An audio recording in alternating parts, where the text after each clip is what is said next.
Hoy parece que es difícil ser bueno, es difícil ser recto, es difícil asumir una vida más o menos virtuosa. Es muy importante esto de la consideración de buenos y malos, porque en la vida social muchas veces cuando uno no conoce a una persona uno pregunta ¿qué tal es o quién es tal persona? Y nos contestan es una buena persona o es una persona mala. Y con eso nosotros ya tenemos más o menos un panorama de con quién estamos tratando y qué podemos esperar de esa persona. Esas calificaciones son temibles porque, claro, miran a una visión de conjunto, pero implican una calificación que a veces es muy difícil de levantar o de cambiar. Pero yo pensaba en esa primera pregunta, si es fácil o si es difícil ser bueno. Y no creo que se pueda responder tan rápidamente y de un modo unívoco. Habría que hacer distinciones, porque, qué sé yo, ante todo habría que afirmar que el hombre tiene una vocación de bien, de felicidad, de amor, de verdad, está hecho para eso, ha sido hecho a imagen y semejanza de Dios y por tanto goza de la capacidad de hacer el bien y en eso está su destino, su plena realización. Ahora, por otra parte, todos experimentamos dificultades concretamente para hacer el bien. No nos resulta tan sencillo. Yo creo que siempre va a ser, va a ser injusto una calificación como que tal persona es buena o mala. Por lo general, me parece que tenemos que reconocer que hay puntos intermedios. Nadie es totalmente malo, si no sería el mismo diablo. Pero la pregunta apunta a lo siguiente. ¿Es fácil o es imposible obrar bien, hacer cosas buenas, para luego hacerse merecedor al menos de el mote de buena persona? Bueno, si es fácil o imposible allí, esos dos términos habría que estudiarlos con cuidado, porque decíamos que fácil no siempre es, hay cosas que sí son fáciles o son más fáciles, pero hay dificultades en el camino del bien. Entonces habría que decir que en cierto sentido es difícil hacer el bien. ¿A causa de qué? Y a causa de que todos experimentamos en nosotros que hay, como decía San Pablo, una ley en mis miembros que contradice la ley de mi razón. O, expresado de otro modo, veo lo que es bueno y quiero hacerlo, pero de hecho hago el mal. Eso es la consecuencia del pecado original, tal como la Iglesia nos enseña. Existe en nosotros un desorden. Es decir, Dios nos ha hecho para el bien, nos ha dado la capacidad del bien, nos ha dado una capacidad de amar, de adherirnos a su voluntad, de reconocer la verdad del bien y de hacerlo. Pero, por otro lado, encontramos esta dificultad que en nosotros hay una especie de desorden, es decir, nuestras pasiones, nuestros sentimientos no siempre obedecen el juicio recto de la razón y el impulso o el empeño de nuestra voluntad, y la malicia puede insinuarse también en nuestra voluntad, que es capaz de querer el mal, ¿no? Bueno, es muy importante, son muy importantes estas aclaraciones, estas distinciones, porque hay mucha gente que justamente pensando o basándose en que el hombre es creación de Dios y por lo tanto tiene que ser algo bueno, entonces todo lo que le surge naturalmente será bueno. Entonces cualquier cosa que yo tengo ganas de hacer o que me surge como tendencia, como apetito, Es una bueno, especie de es naturalismo, bueno. diríamos, ¿no es Sí, cierto? y una exaltación absoluta de la libertad, ¿no? Que como soy bueno, cualquier cosa que me venga en gana, Pero de una en uso de libertad, mi libertad, claro, entonces yo ejerzo. pero es una libertad entendida como pura espontaneidad, sin referencia a la verdad que Dios ha impreso en el corazón del hombre, a la verdad que es la esencia del hombre y que es en el fondo la finalidad para la cual estamos hechos. Detrás está la idea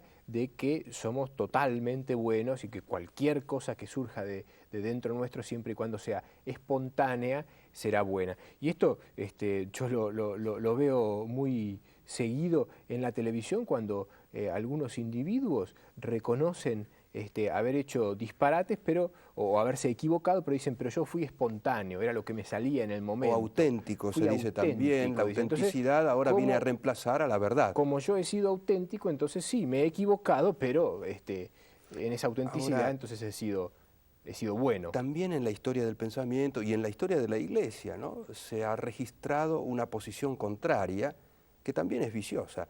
El pensar que es imposible hacer el bien, que existe después del pecado original, una corrupción esencial en la naturaleza humana, y que entonces el hombre está irremediablemente inclinado a hacer el mal. Esto De ha tal hecho, modo, esta tesis me parece que ha hecho mucho mal y sobre todo en la cultura contemporánea, porque sobre todo los jóvenes piensan que vivir rectamente justamente es una cosa imposible. Entonces es una cosa tan pesada, tan agobiante, tan imposible, que es mejor pensar en sí, otra cosa y como si hubiera una especie de determinismo, ¿no?, que nos inclinara al mal. Sí, existe una inclinación al mal, pero también están las inclinaciones naturales al bien. Y además, por supuesto, que en el contexto cristiano está la ayuda de la gracia de Dios, sin la cual no sería posible perseverar continuamente en el bien o alcanzar la integridad del bien moral al cual está destinada la persona humana. Pero no se puede decir de ninguna manera que ser bueno es imposible, que sea imposible ser bueno. O cuando se habla a veces, hoy día uno escucha también esas expresiones, existe una corrupción generalizada, ¿no? Bueno, no hay que exagerar tampoco, corrupción generalizada. Hay mal en el mundo, sin duda alguna, hay muchos pecados, hay muchos vicios, hay corrupción, pero hay mucha gente honrada, hay mucha gente decente, hay mucha gente buena, y se puede, con la ayuda de la gracia, salir adelante de las dificultades y realizar el bien, que esa es nuestra vocación. ahora que hemos dejado de lado el determinismo, sabemos que nosotros somos artífices de nuestro destino, es decir, que nosotros en el fondo decidimos si vamos a ser buenos o malos. Ah, sí, La ciertamente. clave sería preguntarnos, ¿a través de qué o cómo es que nosotros decidimos ser buenos o malos? Y acá me parece que es clave el concepto y la idea de libertad, bien Claro. entendido, porque nosotros libremente obramos, hacemos lo que libremente queremos hacer, y entonces ahí está la clave para entender si una persona es buena o mala. Y ahora además hay algo muy delicado, y es que no es que un día a nosotros se nos ocurre decidir de una vez para siempre, yo voy a ser bueno o yo voy a ser malo. En todo caso, siempre debiéramos repetir esa elección, esa opción, y tener la conciencia de que debemos dirigirnos al bien. Es que ese ir haciéndose bueno o ir haciéndose malo se juega en las distintas elecciones particulares, en cada uno de nuestros actos. Y allí está, en todo caso, la aventura de la vida humana y el riesgo de la libertad, que en cada una de nuestras opciones nosotros tenemos la oportunidad de crecer en libertad, orientando nuestra potencia volitiva hacia el bien, también tenemos la lamentable capacidad de ir retrocediendo y de ir acercándonos al mal. Qué cosa tener que aclarar conceptos acerca del tema de la libertad cuando es un tema tan trajinado hoy día. Es decir, se reclama permanentemente libertad. La sociedad, en general, todo el mundo reclama más libertad. Sobre todo los jóvenes reclaman más libertad. Dicen que permanentemente se les coarta la libertad, se les limita la libertad. Vivimos en una sociedad que adora la libertad. Hay que ver si ha entendido correctamente qué es la libertad o estamos hablando de una libertad malentendida. Vivimos en una sociedad que habla mucho de ella, yo diría, ¿no? Pero también se registran formas a veces abiertas y a veces subrepticias de abolición de la libertad. O de autorrenuncia inconsciente a la libertad en nombre de ella, ¿no? Bueno, esa frase bastante conocida, libertad, ¿cuántos crímenes se cometen en tu nombre? Ah, sí, por supuesto. Bueno, habría que decirlo referida a lo cotidiano, que efectivamente ocurre así, que a veces se alardea de libertad y esa es la persona menos libre del mundo. Una frase del Evangelio viene muy a propósito aquí, en el Evangelio de San Juan, Jesús dice que el que comete pecado es esclavo del pecado.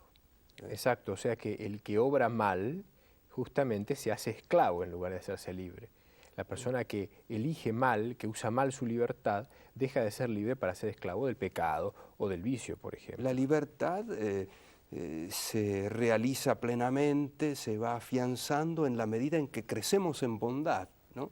En la medida en que vamos acopiando perfección a causa de nuestros buenos actos, de esas pequeñas elecciones cotidianas que decíamos a través de las cuales nos vamos haciendo buenos. Es decir, a través de esos actos buenos va quedando en nosotros una inclinación permanente al bien, un enriquecimiento espiritual, una perfección habitual que nos inclina al bien y nos permite realizarlo con más facilidad y hasta con gusto, es decir, nos inclina más al bien que al mal, nos permite superar, por tanto, las dificultades que encontramos en el camino del bien. Así es, y sería importante también marcar cómo entendemos los actos y con qué criterio decimos que un acto es bueno y este otro acto es malo. A mí me parece que un criterio fácilmente comprensible es el siguiente: obramos bien en la medida en que respetamos nuestra naturaleza humana, nuestra condición humana, y obramos mal en la medida en que lastimamos esa naturaleza humana, Claro. y vamos contra esa naturaleza humana. Entonces, cuando el hombre trata, por ejemplo, bien a sus semejantes, bueno, obra bien, ¿por qué? Porque su propia naturaleza le pide eso. Cuando el hombre, por ejemplo, se entrega al vicio, bueno, obra mal, ¿por qué? Porque está atentando contra su propia naturaleza, y eso va a tener consecuencias religiosas, psicológicas y hasta físicas. Sí. Y ahí está bien demostrado cómo la naturaleza pide cosas, y cuando no se le obedece a la naturaleza, bueno, tenemos los desastres. Y aquí había otra cosa interesante observar, que a veces se piensa que el hombre procede realizando actos que no están ligados uno con otro, ¿no? Y luego el otro, y luego el otro, como si fuesen átomos, fragmentos aislados, cuando en realidad toda nuestra acción es una especie de continuo, de tal manera que nosotros obramos inclinados por aquella capacidad que hemos ido acopiando a hacer el bien, como así también por aquella capacidad que se ha ido desgraciadamente creando en nosotros para hacer el mal. Esto es, nosotros obramos habitualmente, obramos como movidos por hábitos, como poseyendo en nosotros fuentes de acción, de tal manera que podemos obrar con toda espontaneidad y con toda libertad de acuerdo a lo que somos, muy bien dicho, de acuerdo a nuestra naturaleza, pero a esta especie de nueva naturaleza que hemos ido plasmando poco a poco con nuestros actos. O sea que obrar bien no es coartarse, limitarse y torturarse, sino que es dar cabida a que la fuerza de nuestra naturaleza obre, siempre ordenándola, por supuesto, porque un mínimo orden corresponde, pero lamentablemente hoy día se nos quiere hacer creer que el obrar bien, el obrar virtuosamente es limitarse, es coartarse. Entonces, la persona que es virtuosa es disminuida, porque no lleva a cabo toda su potencialidad. Claro. Y es todo lo contrario, porque quien lleva a cabo toda su potencialidad es quien elige bien, quien obra bien. El que obra bien es más hombre. Y por eso habría que decir que una verdadera educación, es decir, la formación ética que corresponde, la formación, la educación en las costumbres y demás, consiste en ir ayudando a cada persona a practicar las virtudes, a ir como elaborando estas tendencias habituales al bien, estas capacidades, este acopio de perfección del cual proceden luego los buenos actos. La educación es ante todo una educación en las virtudes.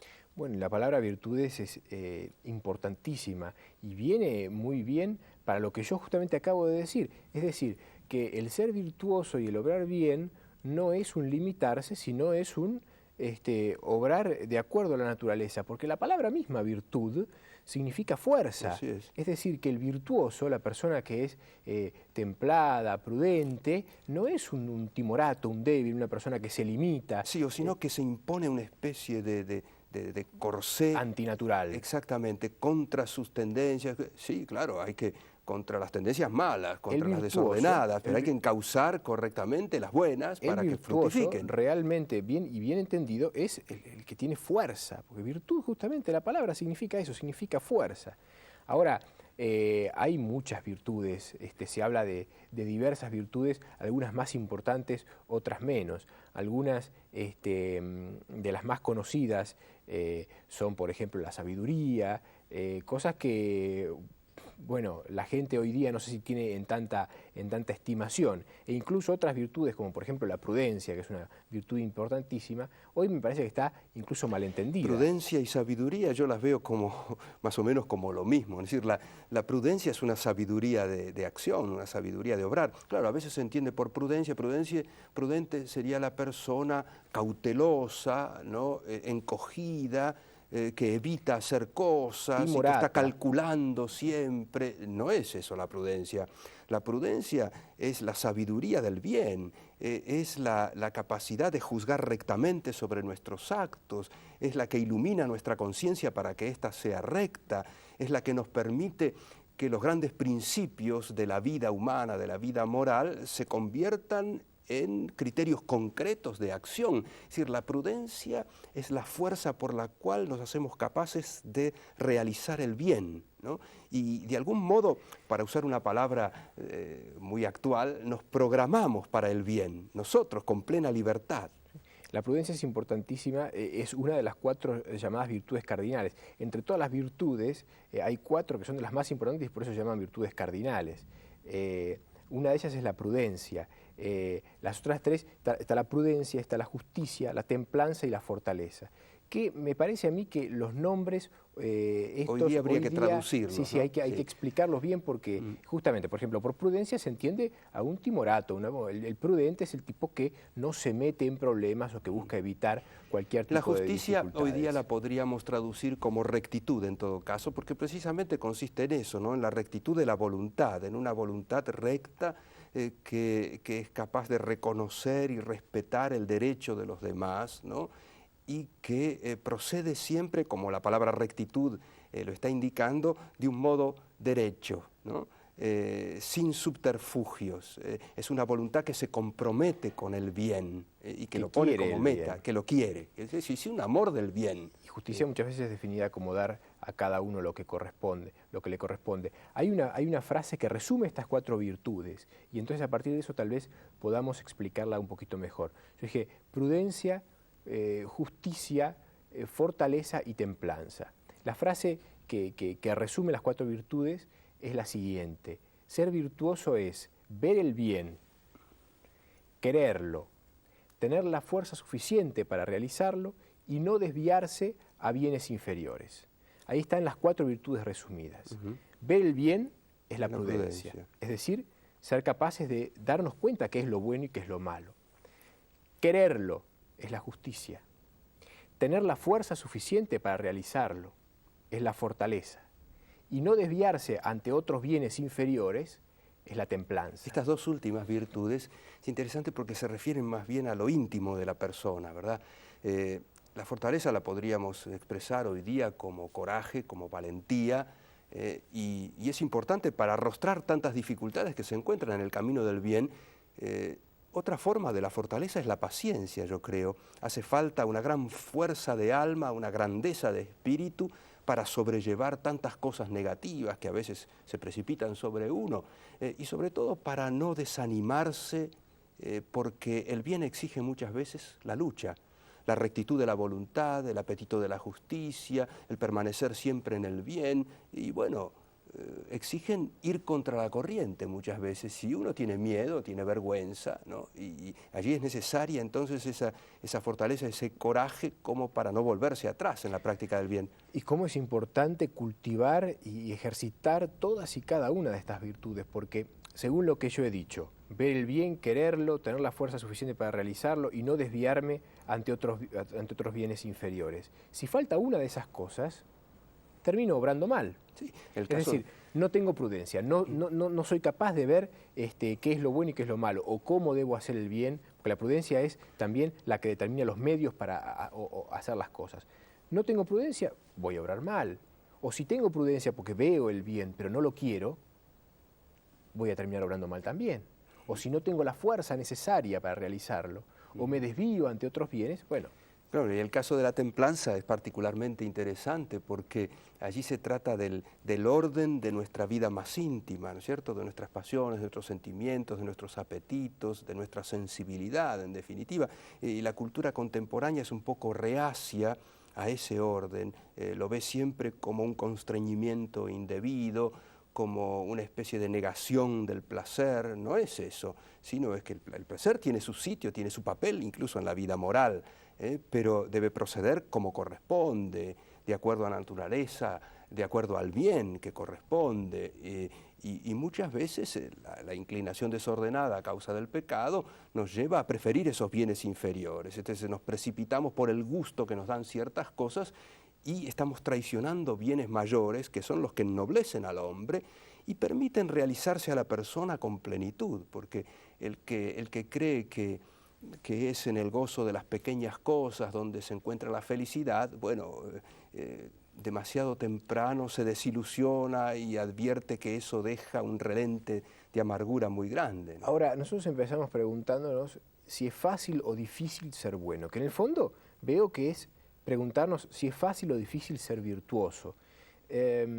Se pueden educar, se pueden hacer crecer las virtudes, se puede conseguir lo que se llaman hábitos, que es algo que nos facilita por costumbre, por repetición de actos, nos facilita el obrar bien.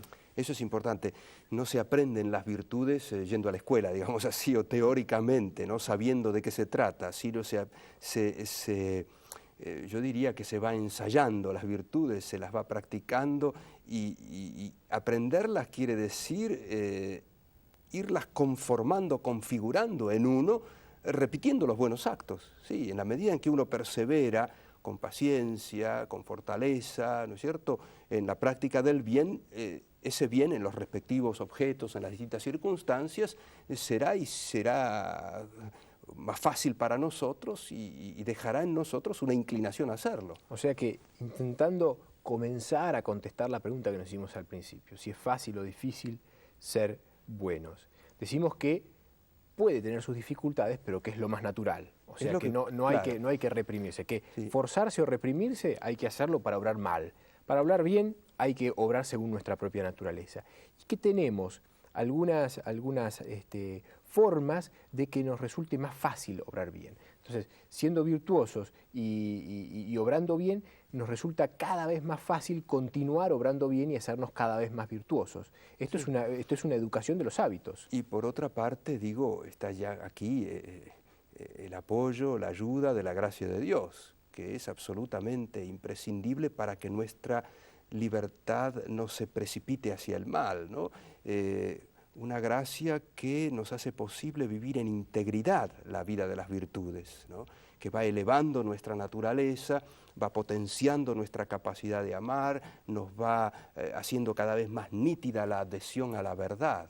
Bueno, ya que entramos en este tema, yo ahora me acuerdo que uno de los argumentos principales que esgrimen quienes dicen que es muy difícil ser bueno, que es muy difícil ser cristiano, que es muy difícil ser virtuoso, es la realidad del pecado. Todo el mundo se reconoce pecador. Entonces, esta gente argumenta, bueno, si hay pecado, entonces quiere decir, y todos pecamos y nadie puede escapar al pecado, entonces quiere decir que estamos predestinados a ser malos. Pero yo no creo que hoy día todo el mundo se reconozca pecador. Más bien pienso que hoy día se ha ido perdiendo el sentido del pecado. Y el concepto del pecado, que es típicamente bíblico y cristiano, no se lo encuentra en el paganismo antiguo, ¿no?